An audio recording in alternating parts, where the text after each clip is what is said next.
Okay, so we all know that communication's pretty important to what we do. It's key to our work, key to relationships, key to how we express ourselves. So we thought we'd spend a little bit of time looking at the different elements of communication. Because in the end, it's really important as part of virtual teams. In fact, thinking about it, it's probably even more important when we're not close together that we communicate really well. We need to keep each other informed about what's going on. We need to help people have good expectations, understanding of expectations, particularly if we're the manager of the team.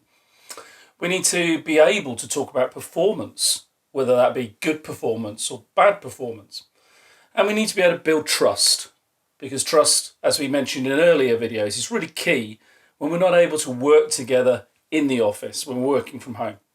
So we're going to look at this in the context of virtual teams. But for us, we're going to focus on the fact that communication is not just about talking. We're going to spend some time looking at some really short videos looking at about communication being thinking about what you say before you say it, being curious in the questions you ask, understanding what's not being said, listening with really good intent to understand, and then finally thinking about it in an impact and brand sense about how you communicate creates how other people will see you. So we're going to look at these different parts.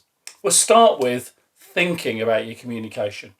And this is probably one of those things where people go, do you know what, that's blindingly obvious. That's clear that we're going to have to do that. But how do we do it? Because lots of people do it in different ways. So some people like to script things out. They like to be very, very clear about every single word they say. Now, you can't do that all the time for every communication. But for things like presentations, for things like set piece meetings, elements where you're going to be giving an update on a project, maybe we could do that. And it could be helpful. It's a useful sense of a comfort blanket or reassurance so we know our stuff. But also we have to recognise some people don't need that. And some people find that if they have every single word written down, they just trip over it. And it becomes a pressure to say exactly what they thought of before. So you could do a script. That's one way.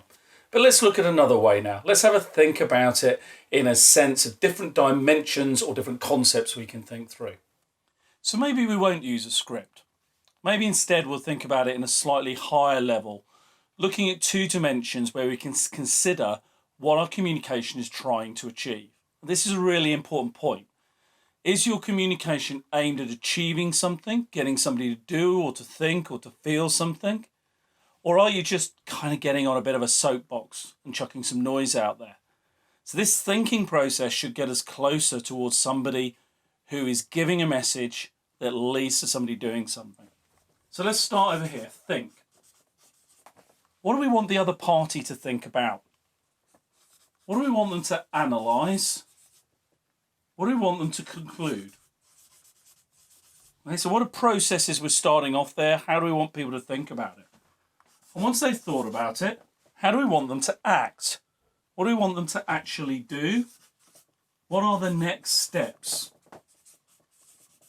So what is somebody going to do as a result of your communication? That's a really important dimension about what do you want them to think, what do you want them to do? But also on top of that, there is the element of how does the communication make the other person feel? Are you making them feel happy, concerned, or are you making them motivated, energized? What should this message be achieving? Because that feeling has to come along, and that will relate quite a lot here to the action as well, because how I feel will probably power some of the action I want to do. That action will then look like some degree of emotion coming out, some emote.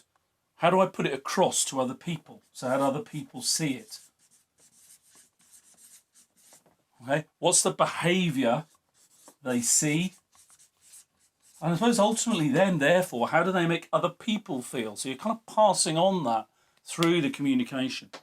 So there's a couple of dimensions there to help think about a more purposeful, clear communication that is designed to create actions and is designed to get people doing something as a result of what you say.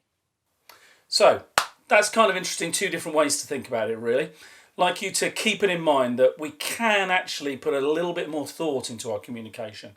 Really important, for example, writing an email, are we making sure it's coming across in the right way, that people are going to understand what they need to do, that people might be motivated to take action, and that they feel the right way about it as well?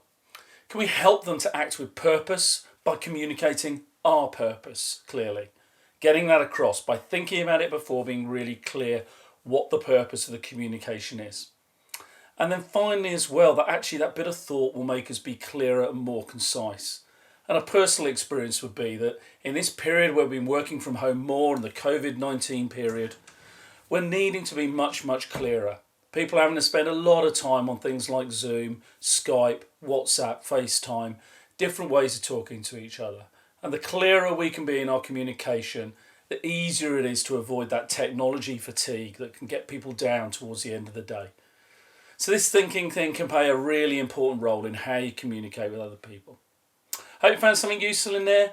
Come back to us for the other communication videos over the next few weeks, and we look forward to seeing you all again soon.